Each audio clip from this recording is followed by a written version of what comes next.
In the magnificent kingdom of Gleamward, where the castle towers tickled the clouds, lived a young knight named Sir Gideon. He had the shiniest armor and the bravest heart, but he longed for a real quest. One morning, the king called for him. "Sir Gideon," the king said, his voice warm and kind, "a strange trouble stirs in the whispering woods.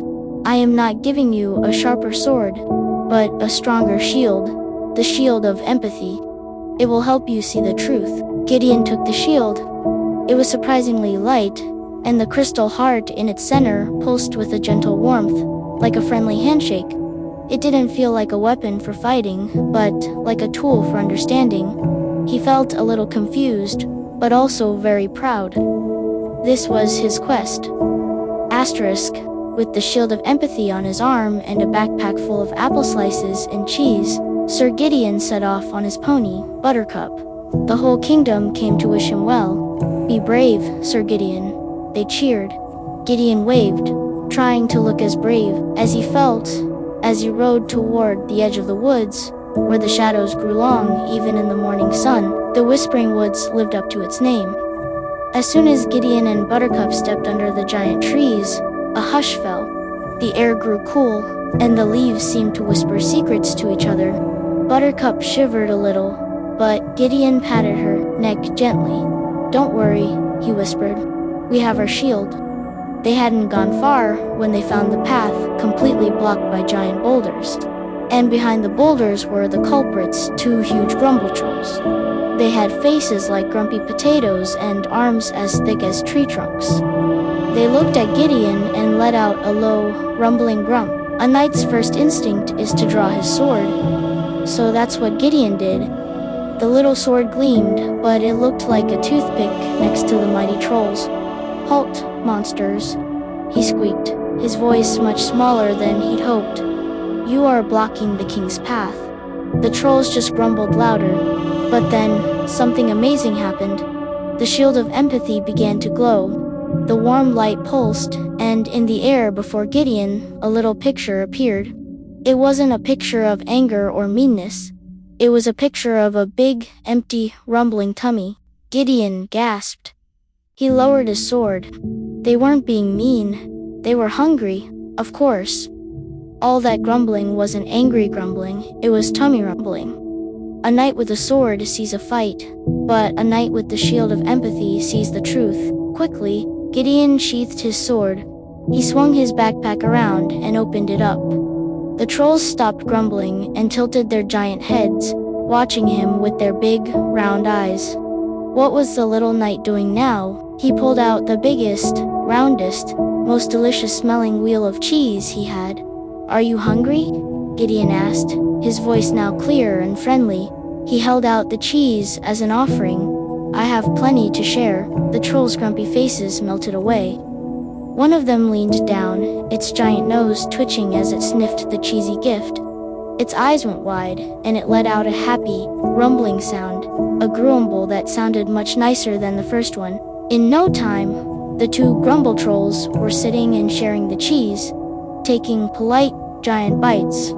They weren't fearsome monsters at all. They were just a couple of hungry fellows who didn't know how to ask for a snack. After they finished their meal, the trolls stood up, stretched, and with a mighty heave-ho, they picked up the boulders as if they were pebbles and cleared the path completely. They even brushed it clean with their big hands. As Gideon and Buttercup trotted past, one of the trolls gave him a gentle pat on the helmet. It was a clumsy, heavy pat, but Gideon knew it was a troll's way of saying thank you. He had passed his first test without swinging his sword once. Deeper into the woods they went, where the trees grew thick and a mysterious fog clung to the ground.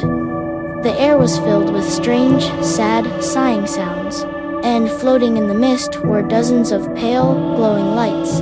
These were the Whisper-Wisps. The Whisper-Wisps drifted closer, circling them like curious ghosts. Their sighing sounds grew louder, making Buttercup's ears twitch with fright. They didn't seem to want to hurt them, but their sadness was so strong it made the whole forest feel cold. Gideon felt a shiver of fear, but he remembered his shield. He held it up, and the crystal heart glowed again, this time with a soft, blue light. The image it projected showed a little wisp, looking lost and confused, trying to follow a path that went in every direction at once. "Oh," Gideon whispered to Buttercup. "They're not trying to be spooky. They're lost."